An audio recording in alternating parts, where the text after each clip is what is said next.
계집애 주제에 감히 아버지 앞에서 고개를 들어? 은영 아버지, 제발요. 은영이는 아직 어립니다. 닥쳐! 그 집에서 딸년이 입을 놀리는 꼴을 볼 순 없어? 그 손 놓으세요. 더는 맞지 않겠어요. 이 못된 년이. 나는 한은영입니다. 1947년 경상북도 의성 13남매 중 13번째로 태어난 막내딸이었습니다. 아버지 한태식은 이 지역에서 손꼽히는 목장 주인이었고 사람들은 그를 한시 대감이라 불렀습니다. 하지만 그 호칭 뒤에 숨겨진 건 존경이 아니라 두려움이었습니다. 잠깐, 이야기 시작 전 구독, 좋아요, 알람 설정 부탁드려요. 아침 햇살이 마루 끝에 닿을 무렵 나는 부엌 아궁이 앞에서 밥을 짓고 있었습니다. 9살. 내 손은 아직 솥뚜껑을 제대로 들기엔 작았고 장작을 나르기엔 가늘었습니다. 하지만 이 집에서 나이는 중요하지 않았습니다. 중요한 건 단 하나, 내가 딸이라는 사실뿐이었습니다. 은영아, 아버지 기침이 또 심해지셨다. 인삼차 올려라. 셋째 오빠 말씀에 손을 닦으며 일어섰습니다. 안방에서는 벌써부터 아버지의 거친 기침 소리가 들려왔습니다. 피 섞인 가래를 뱉는 소리, 그 소리만 들어도 온 집안이 얼어붙었습니다. 문을 열자 아버지는 이불 위에 피를 토하며 앉아 계셨습니다. 정말이지 저분은 죽어가면서도 분노로 살아가는 사람이었습니다. 딸년이 감히 내 눈을 똑바로 보나? 고개를 숙였습니다. 찻잔을 받치는 손이 떨렸습니다. 아버지, 인삼차 드시라고 어머니께서. 그 순간 아버지의 손이 내 뺨을 후려쳤습니다. 찻잔이 바닥에 떨어지며 산산조각 났습니다. 뜨거운 차가 내 치마를 적셨지만 그보다 뜨거운 건 뺨의 통증이었습니다. 계집애가 말대꾸를 해? 딸년은 집안의 흉터다. 너 같은 년이 10명만 더 태어났어도 내 목장은 진작 망했을 게다. 나는 그저 바닥에 엎드려 있을 수밖에 없었습니다. 오빠들은 문 밖에서 그 광경을 지켜보며 고개를 돌렸습니다. 누구 하나 말리지 않았습니다. 아니, 말릴 수 없었습니다. 이 집에서 아버지의 분노를 막는 건 죽음을 자처하는 일이었으니까요. 그렇게 몇 분이 지났을까요? 아버지는 지쳐서 다시 기침을 하며 누우셨고 나는 조각난 찻잔을 주우며 생각했습니다. 내 인생도 이 찻잔처럼 처음부터 깨져 있었던 게 아닐까? 어머니가 조용히 방으로 들어와 내 손을 잡아 끌었습니다. 부엌으로 돌아와 찬물에 적신 수건으로 내 뺨을 닦아주시며 어머니는 한마디도 하지 않으셨습니다. 그저 눈물만 뚝뚝 떨어뜨리셨습니다. 엄마, 저는 왜 태어났어요? 어머니는 대답 대신 나를 품에 안으셨습니다. 그 품은 따뜻했지만 그 안에서도 나는 느낄 수 있었습니다. 이 집은 가족이 사는 곳이 아니라 짐승들이 서로를 물어뜯는 우리라는 걸. 해질 무렵 오빠들은 목장 일을 마치고 돌아왔습니다. 저녁상을 차리며 나는 그들의 얼굴을 하나하나 살폈습니다. 누구 하나 내게 괜찮냐고 묻지 않았습니다. 오히려 둘째 오빠는 나를 스쳐 지나가며 중얼거렸습니다. 계집애 주제의 아버지, 화만 돋우고. 나는 가족이 아니라 이 집의 가장 쓸모없는 존재였습니다. 그날 밤 나는 홀로 부엌 구석에 웅크리고 앉아 달을 바라봤습니다. 정말이지 저 달은 왜 이렇게 밝게 빛나는 걸까요? 이 어두운 집을 비추기라도 하려는 걸까요? 그때는 몰랐습니다. 이 어둠이 나를 삼키기 전에 내가 먼저 어둠을 다루는 법을 배우게 될 거라는 걸. 아버지의 기침이 점점 심해졌습니다. 보름이 지나자 피를 토하는 횟수가 하루 3번에서 10번으로 늘었고 의사 선생님은 고개를 저으며 돌아갔습니다. 온 집안에 약 냄새가 진동했지만 그것보다 더 진한 건 형제들의 불안과 욕심이 뒤섞인 냄새였습니다. 어느 날 저녁 아버지는 오빠들을 안방으로 불러 모으셨습니다. 나는 부엌에서 설거지를 하고 있었지만 귀를 기울이지 않을 수 없었습니다. 내가 죽기 전에 한 가지만 분명히 해둔다. 아버지의 목소리는 가래가 끓는 소리와 함께 떨렸지만 그 안에 담긴 도끼만큼은 여전했습니다. 이 목장은 가장 잔혹한 놈이 가져간다. 형제끼리 싸워서 끝까지 남는 놈. 그게 한씨 가문의 진짜 후계자다. 순간 안방이 조용해졌습니다. 나는 설거지하던 손을 멈췄습니다. 설마 저런 말을. 아버지, 그게 무슨 말씀이십니까? 형제끼리 싸우라는. 첫째 오빠의 목소리였습니다. 싸우라는 게 아니라 증명하라는 거다. 누가 이 집안을 이어갈 만한 놈인지. 돈도 많고 땅도 넓고 가축도 많다. 하지만 그걸 지켜낼 배짱이 없으면 다 소용없어. 내가 죽고 나면 너희끼리 알아서 해라. 그날 밤부터 집안 분위기가 달라졌습니다. 오빠들은 서로를 바라보는 눈빛이 변했습니다. 어제까지만 해도 함께 밥상에 둘러앉아 이야기를 나누던 형제들이 이제는 서로의 일거수일투족을 감시하기 시작했습니다. 셋째 오빠는 목장 장부를 몰래 방으로 가져갔고 다섯째 오빠는 일꾼들에게 돈을 쥐어주며 무언가를 속삭였습니다. 둘째 오빠는 밤마다 다른 형제들의 방문 앞을 서성였고 막내 오빠는 아버지 방을 드나들며 무언가를 보고했습니다. 이 집엔 이제 밥 냄새보다 피 냄새가 진했습니다. 나는 그저 부엌 한쪽 구석에서 그 광경을 지켜볼 수밖에 없었습니다. 딸인 나는 재산 다툼에 낄 자격조차 없었으니까요. 아니, 어쩌면 그게 다행이었을지도 모릅니다. 은영아, 넌 아무 말도 하지 마라. 내가 본 것, 들은 것 전부 입 다물어. 알았지? 다섯째 오빠가 어느 날 저녁 나를 구석으로 불러 협박하듯 말했습니다. 나는 고개를 끄덕였습니다. 네. 오빠, 착하네. 내가 만약 입을 놀리면 그때는 나도 가만 안 둬. 무섭지 않다면 거짓말입니다.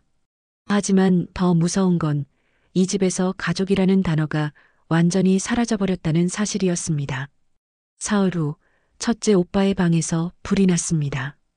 다행히 큰 화재는 아니었지만 오빠가 소중히 여기던 문서들이 모두 타버렸습니다. 오빠는 마당에서 소리를 질렀습니다. 누구냐? 누가 내 방에 불을 질렀어? 하지만 아무도 대답하지 않았습니다.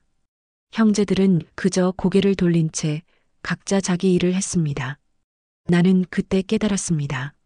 아버지의 명령은 단순한 유언이 아니라 미친 불씨였습니다. 그 불씨가 이제 형제들의 마음속에서 활활 타오르고 있었고 결국 이 집 전체를 태워버릴 거라는 걸. 어머니는 매일 밤 불상 앞에서 염주를 돌리며 기도하셨습니다. 제발, 제발 이 아이들이 서로를 해치지 않게 해주십시오. 하지만 그 기도는 이미 늦었습니다. 나는 부엌에서 감자를 깎으며 창밖을 바라봤습니다. 목장에서 일하는 오빠들의 뒷모습이 보였습니다. 그들은 이제 형제가 아니었습니다. 서로의 목을 노리는 짐승들이었습니다. 그날 밤 나는 이불을 뒤집어 쓰고 혼자 중얼거렸습니다. 정말이지 이 집에서 유일하게 안전한 건 나뿐인 걸까? 아무도 원하지 않는 딸이라서 아무도 나를 해치지 않는 걸까? 그건 축복일까, 저주일까? 답은 알 수 없었습니다. 다만 한 가지 확실한 건 이 집의 전쟁은 이제 시작에 불과하다는 것이었습니다. 그리고 그 전쟁의 끝에 과연 누가 남아있을지 아무도 몰랐습니다. 아버지의 유언이 떨어진 지 한 달이 지났습니다. 형제들의 전쟁은 이제 목장 곳곳으로 번져나갔고 나 같은 딸아이조차 안전하지 않다는 걸 깨닫게 된 건 그날 오후였습니다. 나는 뒷산밭에서 감자를 캐고 있었습니다. 9살 아이의 손으로 호미를 휘두르는 건 쉬운 일이 아니었지만 이 집에서 내가 할 수 있는 일은 그것뿐이었습니다. 땀이 등을 타고 흘러내렸고 손에는 물집이 잡혔습니다. 그때였습니다. 은영아, 뒤를 돌아보니 다섯째 오빠 오석과 막내 오빠 준호가 서 있었습니다. 그들의 얼굴엔 웃음기가 전혀 없었습니다. 아니, 웃음이 아니라 음험한 미소였습니다. 오빠, 무슨 일이세요? 넌 어제 저녁에 뭘 봤지? 오석 오빠가 한 걸음 다가왔습니다. 나는 본능적으로 뒤로 물러섰습니다. 아무것도 아무것도 못 봤어요. 거짓말. 넌 분명 봤어. 내가 셋째 형 방에 들어가는 걸. 준호 오빠가 내 팔을 붙잡았습니다. 아팠습니다. 하지만 비명을 지를 수도 없었습니다. 이 산 위에는 아무도 없었으니까요. 내가 입 다물면 우리 편이고 떠들면 돼지 우리로 던져버린다. 알아들었어? 오석 오빠의 손이 내 턱을 붙잡았습니다. 그의 손톱이 내 살을 파고들었습니다. 네. 네. 아무 말도 안 할게요. 제발. 그들은 나를 밀쳐버리고는 산을 내려갔습니다. 나는 그 자리에 주저앉아 한참을 울었습니다. 정말이지 나는 이 집에서 사람도 아니었습니다. 그저 입을 막아야 할 방해물에 불과했습니다. 해가 질 무렵 나는 비틀거리며 집으로 돌아왔습니다. 온몸이 떨렸고 다리에 힘이 들어가지 않았습니다.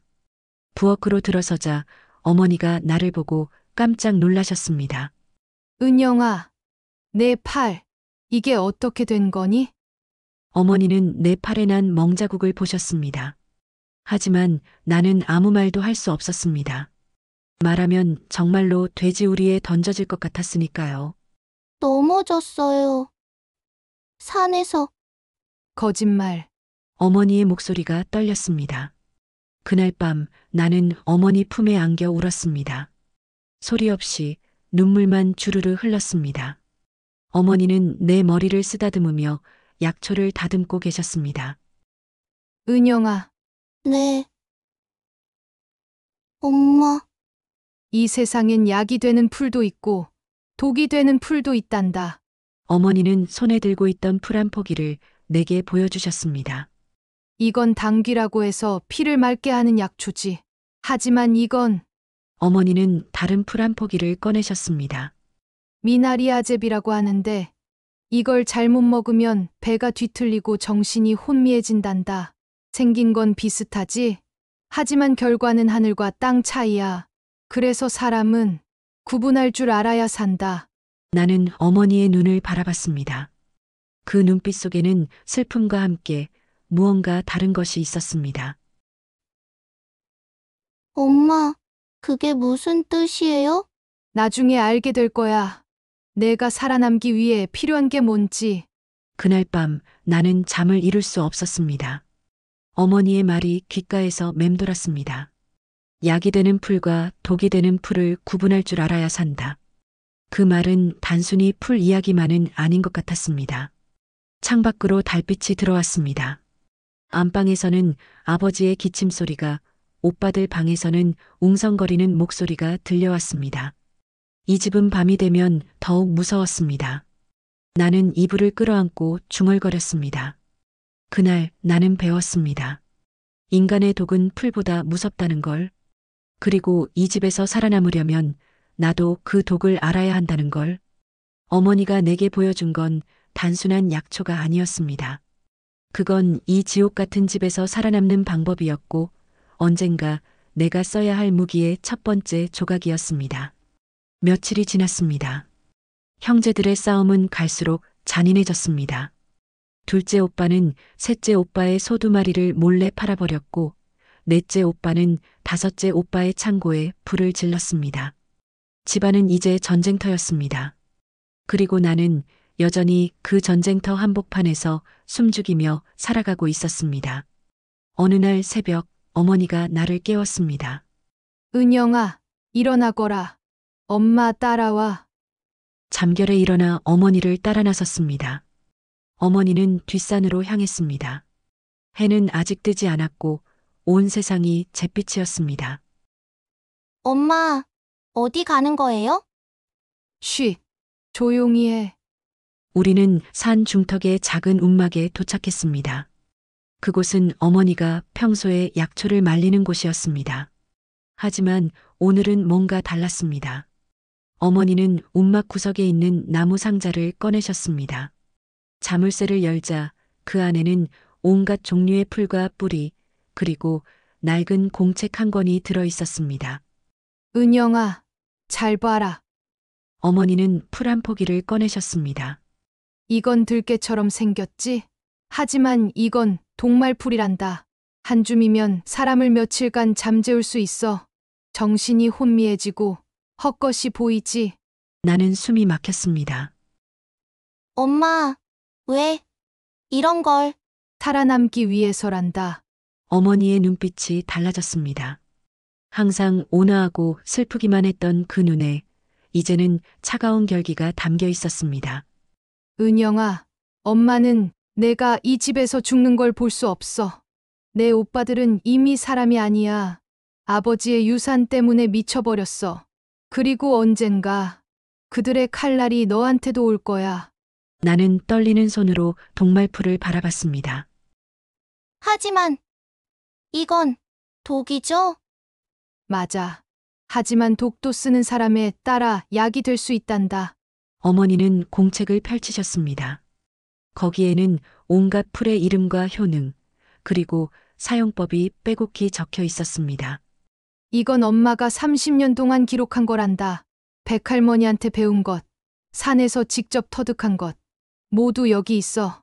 나는 공책을 넘겼습니다. 벨라돈나 환각 유발, 투구꽃 마비 증상, 미나리아 제비 복통과 구토. 정말이지, 이 공책은 생명을 살리는 책이 아니라 생명을 빼앗는 책처럼 보였습니다.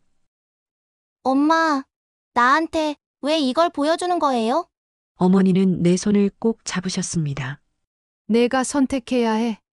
이대로 당하고 살 거냐, 아니면 너 자신을 지킬 거냐. 그 순간 산 아래에서 고함 소리가 들려왔습니다. 이 새끼야! 내 소를 누가 죽였어?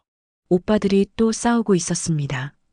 나는 그 소리를 들으며 깨달았습니다. 저들은 절대 멈추지 않을 것입니다. 그리고 언젠가 정말로 나도 그들의 표적이 될 것입니다. 엄마, 가르쳐 주세요. 내 목소리는 떨렸지만 결심은 확고했습니다. 이 풀들을 어떻게 쓰는지. 어머니는 슬픈 미소를 지으셨습니다. 착한 내 딸. 엄마가 너한테 이런 걸 가르쳐야 하다니. 그날부터 나는 매일 새벽 어머니를 따라 산으로 올라갔습니다. 동말풀을 구분하는 법, 투구꽃의 뿌리를 말리는 법, 벨라돈나를 갈아서 가루로 만드는 법.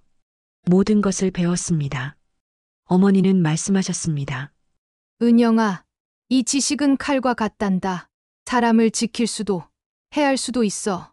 절대로 함부로 쓰면 안 돼. 나는 고개를 끄덕였습니다. 하지만 속으로는 알고 있었습니다. 그들이 만든 지옥에서 살아남으려면 나도 그들의 언어로 싸워야 한다는 걸. 폭력에는 폭력이 아니라 더 조용하고 치밀한 무언가가 필요하다는 걸. 그날 밤 나는 처음으로 어머니의 공책을 몰래 베껴 적기 시작했습니다. 촛불 아래에서 떨리는 손으로 한 글자 한 글자. 그날부터 나는 눈물을 버리고 독을 익혔습니다. 그리고 마음속으로 다짐했습니다. 언젠가 이 지식이 나를 구할 날이 올 것이라고. 2달이 흘렀습니다. 나는 어머니의 가르침을 모두 익혔고 이제는 산에서 독초를 구분하는 것이 밥 짓는 것만큼이나 자연스러워졌습니다. 하지만 여전히 그 지식을 쓸 용기는 없었습니다. 아니, 쓰고 싶지 않았습니다. 그저 지키기 위한 것이라고, 나 자신을 보호하기 위한 것이라고 믿고 싶었습니다. 하지만 그날 밤 모든 게 바뀌었습니다. 저녁 무렵이었습니다. 오빠들은 목장일을 마치고 마당에 모여 있었습니다. 그날따라 분위기가 험악했습니다. 첫째 오빠 하석이 셋째 오빠를 밀쳐버렸습니다. 이 자식아! 내 소 2마리가 또 사라졌어! 내가 팔아먹은 거지? 형님, 무슨 소리예요? 제가 왜? 닥쳐! 너 말고 누가 있어! 하석 오빠는 형제들 중에서도 가장 폭력적이었습니다. 아버지를 가장 많이 닮은 사람이었고, 그래서 다른 형제들도 그를 두려워했습니다. 그날 밤 하석 오빠는 술을 마시며 계속 고함을 질렀습니다. 내가 이 집을 물려받을 거야! 너희 같은 쓰레기들한테는 한 평도 안 줘! 나는 부엌에서 그 광경을 지켜보며 손을 떨었습니다. 그때 막내 오빠 준호가 부엌으로 들어왔습니다. 그의 얼굴에는 멍이 들어 있었습니다. 은영아, 커피 좀 타줘. 큰형님 드릴 거. 오빠는 술 드셨잖아요. 끼는 대로 해, 빨리! 준호 오빠는 나를 밀쳤습니다. 나는 비틀거리며 찬장에 부딪혔습니다. 그 순간 무언가가 끊어졌습니다. 참아왔던 모든 것들이, 쌓여왔던 모든 두려움이 한순간에 무너졌습니다. 나는 떨리는 손으로 커피를 탔습니다. 그리고 치마 주머니에서 작은 종이봉지를 꺼냈습니다. 어머니가 가장 조심하라고 했던 벨라돈나 가루였습니다. 정말이지 그 순간만큼은 내 손이 떨리지 않았습니다. 커피잔에 가루를 조금 털어 넣었습니다. 스푼으로 저었습니다. 겉으로는 아무 변화도 없었습니다. 은영아, 뭐 하냐? 준호 오빠의 목소리에 정신을 차렸습니다. 지금 갖다 드릴게요. 나는 커피 잔을 들고 마당으로 나갔습니다. 심장이 터질 것 같았습니다. 오빠, 커피 드세요. 하석 오빠는 술에 취한 눈으로 나를 흘끗 보더니 커피를 받았습니다. 쯧! 계집애가 쓸모는 있네. 그리고 단숨에 들이켰습니다. 나는 뒤로 물러나 부엌으로 돌아왔습니다. 온몸이 떨렸습니다. 내가 무슨 짓을 한 거지? 정말로 내가. 1시간쯤 지났을까요? 밖에서 고함 소리가 들렸습니다. 누구야? 누가 거기 있어?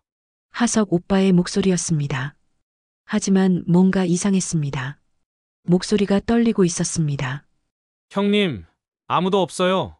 거짓말! 저기 그림자가 움직였어!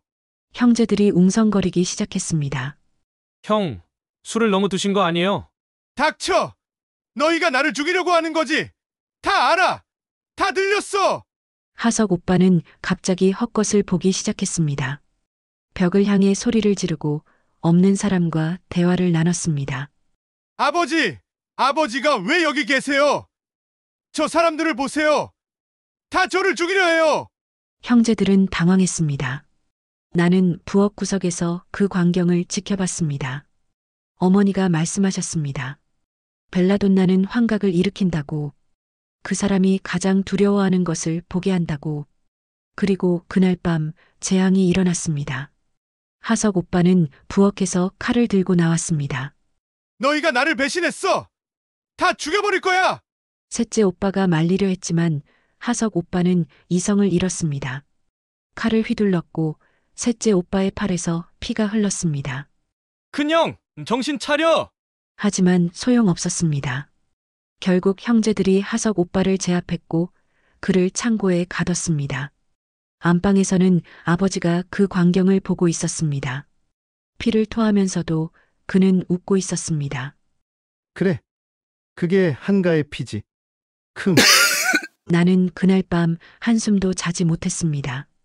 내 손에 피가 묻은 것 같았습니다. 보이지 않는 피, 씻어도 지워지지 않는 피. 정말이지 그날 밤 불길보다 뜨거운 건 내 분노였습니다. 하지만 동시에 나는 깨달았습니다. 나는 이제 돌아갈 수 없다는 것을, 그리고 이것은 단지 시작에 불과하다는 것을. 하석 오빠가 창고에 갇힌 후 집안은 완전히 무너지기 시작했습니다. 형제들은 서로를 의심했습니다. 큰형이 갑자기 미친 게 이상하지 않아? 누가 뭘 탄 거 아냐? 그러게, 커피를 마신 직후부터였어. 나는 부엌에서 그 대화를 들으며 숨을 죽였습니다. 하지만 그들은 나를 의심하지 않았습니다. 9살 딸아이가 무슨 짓을 할 수 있겠냐는 생각이었겠지요. 그게 그들의 첫 번째 실수였습니다.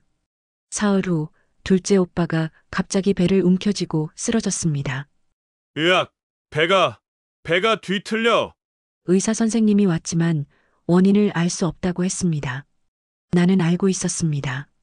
어머니가 가르쳐준 미나리아 제비를 둘째 오빠의 물병에 조금 넣었다는 것을.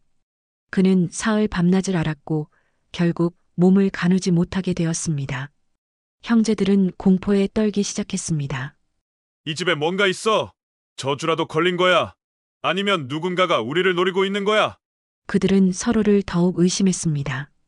밤마다 자기 방문에 자물쇠를 채웠고 음식은 직접 만들어 먹었습니다. 하지만 막을 수 없었습니다. 넷째 오빠는 어느 날 갑자기 실종되었습니다.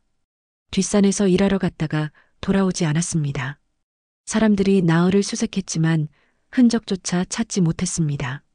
나는 알고 있었습니다. 그가 다섯째 오빠와 다퉜다는 것을, 그리고 그날 밤 다섯째 오빠의 옷에 피가 묻어 있었다는 것을. 나는 아무 말도 하지 않았습니다. 일주일 후 다섯째 오빠도 미쳐버렸습니다. 그는 밤마다 넷째 오빠의 환영을 받습니다. 비명을 지르며 방 안을 뛰어다녔고 결국 스스로 목을 그스려 했습니다. 형제들이 그를 묶어서 병원으로 보냈지만 그는 돌아오지 못했습니다. 이제 남은 형제는 셋뿐이었습니다. 셋째, 여섯째, 그리고 막내 준호. 그들은 서로를 바라보며 떨었습니다. 우리가 잘못한 거야. 형, 우리가 너무 욕심을 부린 거예요. 하지만 때는 이미 늦었습니다. 어느 날 저녁 아버지가 형제들을 불렀습니다. 이제 아버지는 거의 숨도 제대로 쉬지 못했습니다. 유언장을 공개한다. 남은 형제들이 안방으로 모였습니다. 나는 문틈으로 그 장면을 지켜봤습니다. 아버지는 떨리는 손으로 봉투를 열었습니다. 첫째, 하석에게는 목장의 절반을, 나머지는 아들들이 나눠 가져라. 그럼 은영이는요? 준호 오빠가 물었습니다. 아버지는 나를 향해 고개를 돌렸습니다. 그 눈빛에는 여전히 차가운 경멸이 담겨 있었습니다. 딸년에게는 아무것도 주지 마라. 계집애는 집안의 흉터니까. 그 말과 함께 아버지는 마지막 피를 토했습니다. 그리고 그대로 고개를 떨구었습니다.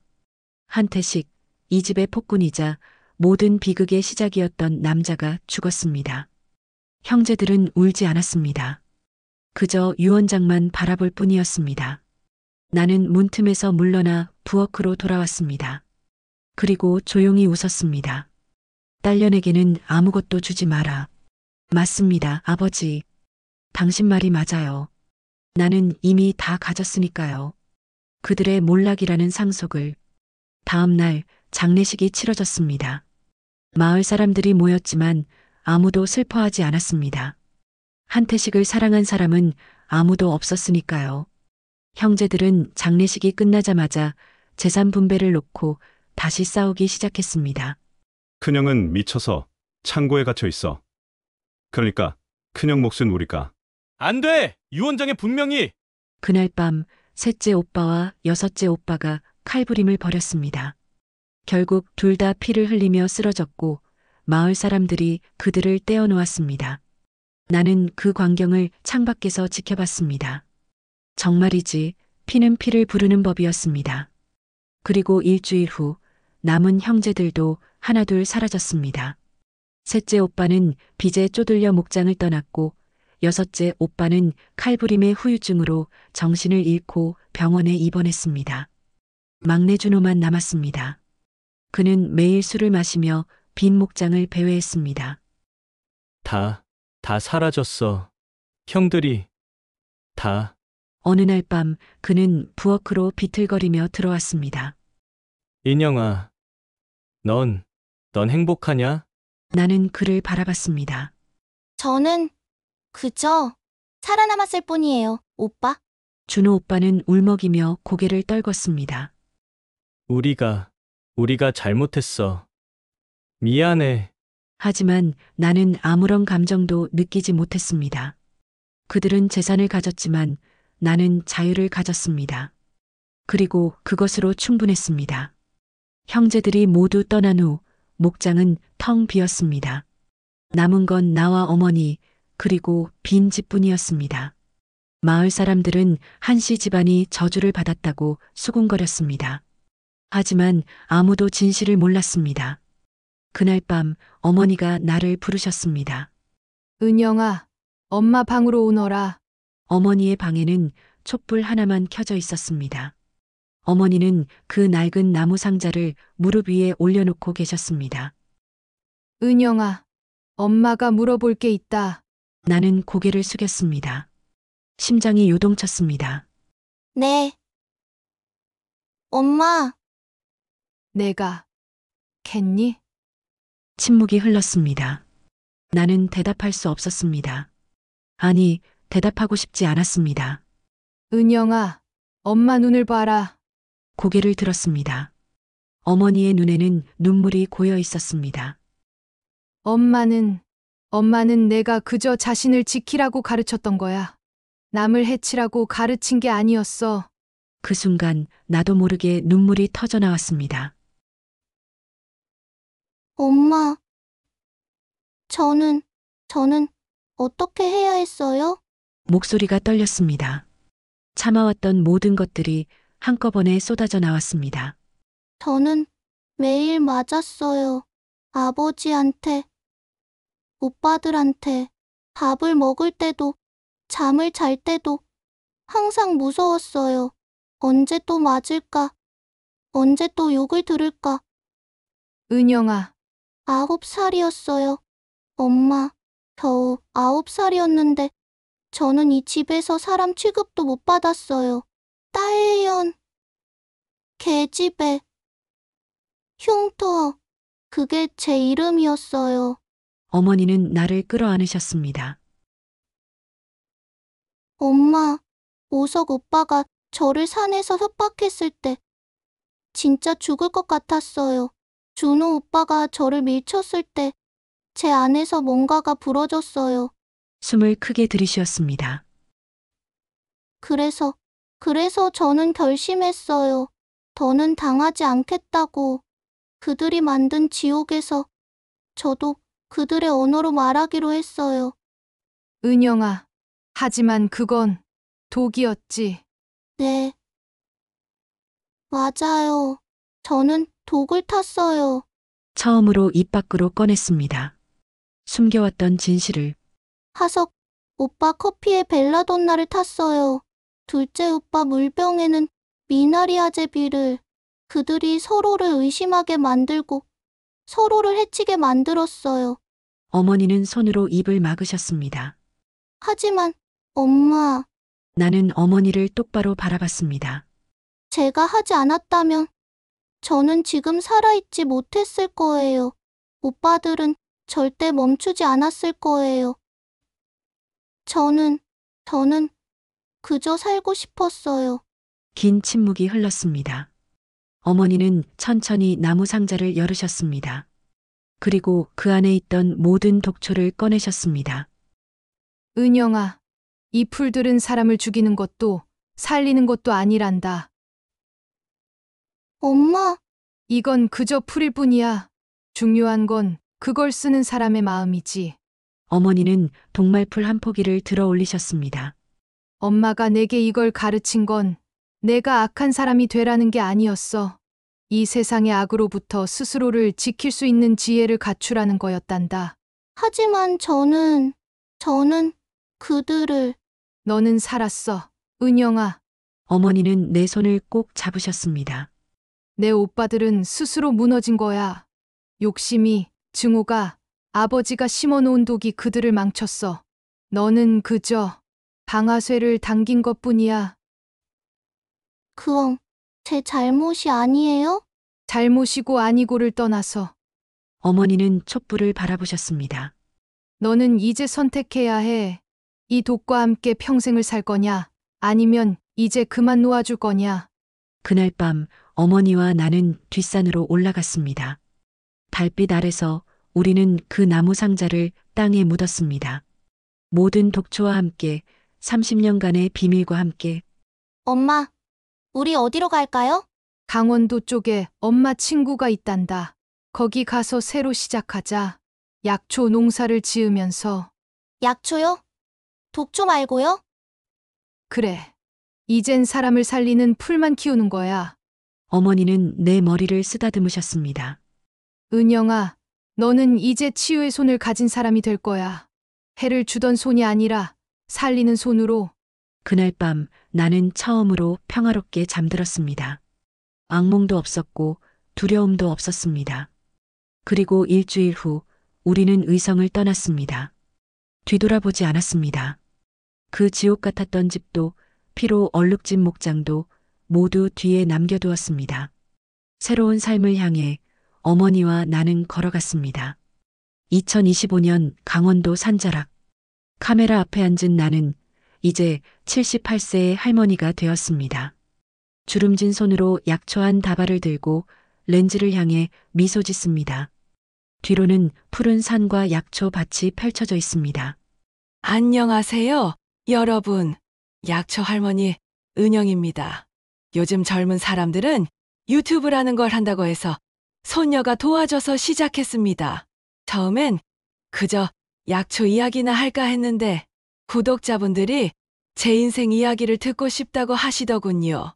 그래서 오늘은 제가 오랫동안 숨겨왔던 이야기를 해볼까 합니다. 사람들은 저한테 자주 물어요. 할머니, 원망이 남지 않으세요? 라고요. 카메라를 끄고 잠시 창밖을 바라봅니다. 저 멀리 산 너머 의성 쪽 하늘이 보입니다. 70년 전 제가 도망쳐 나온 그곳 원망이냐고요? 솔직히 말하면 오랫동안 원망했습니다. 아버지를, 오빠들을, 그리고 저를 지키지 못한 세상을. 하지만 지금은 다릅니다. 저는 이미 복수를 끝냈어요. 그들의 욕심이 스스로를 삼켰으니까요. 어머니와 함께 강원도로 온 후 우리는 작은 약초밭을 읽었습니다. 처음엔 힘들었습니다. 아무도 우리를 알아주지 않았고 돈도 없었습니다. 하지만 어머니는 포기하지 않으셨습니다. 은영아, 우리는 이제 생명을 살리는 사람들이야. 그게 진짜 복수란다. 어머니의 말씀이 맞았습니다. 세월이 흐르며 우리의 약초는 마을에서 유명해졌습니다. 아픈 사람들이 찾아왔고 우리는 그들을 치료했습니다. 독을 다루던 손이 이제는 생명을 살리는 손이 되었습니다. 어머니는 15년 전에 돌아가셨습니다. 마지막 순간 어머니는 제 손을 잡으시며 말씀하셨습니다. 은영아, 너는 잘했어. 엄마는 자랑스러워. 나는 어머니 손을 꼭 잡았습니다. 엄마, 제가 살아남을 수 있었던 건 엄마 덕분이에요. 엄마가 가르쳐준 지혜 덕분이에요. 아니야. 너희 강인함 덕분이야. 엄마가 미안해. 엄마, 미안할 게 뭐가 있어요? 엄마는 저를 지켜주셨어요. 어머니는 미소 지으시며 눈을 감으셨습니다. 그날 이후 나는 혼자가 되었습니다. 하지만 외롭지 않았습니다. 어머니가 남긴 약초밭과 그 안에 담긴 사랑이 있었으니까요. 카메라 앞에서 나는 당귀 한 뿌리를 들어 올립니다. 여러분, 이게 당귀예요. 피를 맑게 하고 몸을 따뜻하게 해주죠. 그리고 옆에 있는 다른 풀을 가리킵니다. 이건 통미나리. 생긴 건 미나리랑 비슷하지만 먹으면 위험해요. 화면을 향해 부드럽게 미소 짓습니다. 사람도 마찬가지예요. 겉으로 보기엔 비슷해 보여도 속은 다 다르죠. 그래서 우리는 구분할 줄 알아야 해요. 누가 약이 되는 사람인지, 누가 독이 되는 사람인지. 댓글창을 봅니다. 할머니, 오빠들은 어떻게 되셨어요? 한숨을 쉽니다. 오빠들요? 다들 흩어졌어요. 어떤 오빠는 돌아가셨고, 어떤 오빠는 소식이 끊겼어요. 막내 오빠만 나중에 저를 찾아왔었죠. 10년 전이었습니다. 백발이 된 준호 오빠가 약초밭을 찾아왔습니다. 그는 많이 늙어 있었고 지팡이를 짚고 있었습니다. 은영아, 나야, 준호야. 나는 그를 바라봤습니다. 오빠! 미안해. 정말 미안해. 그는 무릎을 꿇었습니다. 우리가 너한테 너무 못했어. 용서해줘. 나는 한참을 그를 바라봤습니다. 그리고 천천히 다가가 그를 일으켜 세웠습니다. 오빠, 일어나세요. 은영아. 이미 다 지나간 일이에요. 저도, 오빠도 이젠 늙었잖아요. 당귀차를 끓여 오빠에게 건넸습니다. 이거 드세요. 몸에 좋아요. 준호 오빠는 울면서 차를 마셨습니다. 그날 이후 오빠는 다시 오지 않았습니다. 1년 후 돌아가셨다는 소식을 들었습니다. 카메라를 향해 말합니다. 사람들은 제게 묻죠. 용서하셨어요? 라고. 글쎄요. 용서라는 게 뭘까요? 약초를 만지작거립니다. 저는 그들을 미워하지 않아요. 다만 다시는 그런 뿌리가 세상에 자라지 않길 바랄 뿐이에요. 화면을 향해 마지막 말을 합니다. 핏줄은 피로 이어지지만 가족은 마음으로 이어져요. 그리고 때로는 마음의 독이 피의 독보다 더 무섭죠. 하지만 여러분, 기억하세요. 어떤 독도 영원하지 않아요. 세월이 흐르면 다 씻겨 내려가요. 중요한 건 그 후에 무엇을 심느냐예요. 카메라를 천천히 들어 약초밭을 비춥니다. 저는 증오의 씨앗 대신 치유의 씨앗을 심었어요. 그리고 그 씨앗이 이렇게 자랐죠. 푸른 약초밭이 바람에 흔들립니다. 여러분도 마음에 어떤 씨앗을 심고 계신가요? 복수의 씨앗인가요? 아니면 용서의 씨앗인가요? 카메라를 향해 마지막 미소를 짓습니다. 저는 한은영입니다.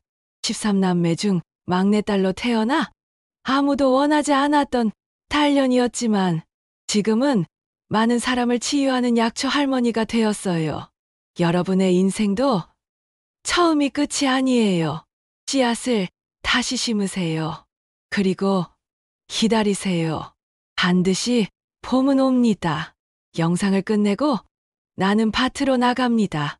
78세의 주름진 손으로 약초를 쓰다듬으며 하늘을 올려다봅니다. 엄마, 저 잘 살고 있어요. 더 이상 미워하지도 두려워하지도 않아요. 그저 살아있어요. 그리고 그것으로 충분합니다. 바람이 불어옵니다. 약초 향기가 공기를 가득 채웁니다. 이것이 진짜 복수였습니다. 증오로 살지 않고 사랑으로 사는 것, 파괴하지 않고 치유하는 것, 그것이 제가 선택한 가장 완벽한 복수였습니다. 이야기 시청해 주셔서 감사합니다. 구독, 좋아요, 알람 설정 잊지 마세요. 더욱 재미있는 이야기로 찾아뵙도록 하겠습니다. 여러분의 가정에 평안함이 가득하길 바랍니다. 감사합니다.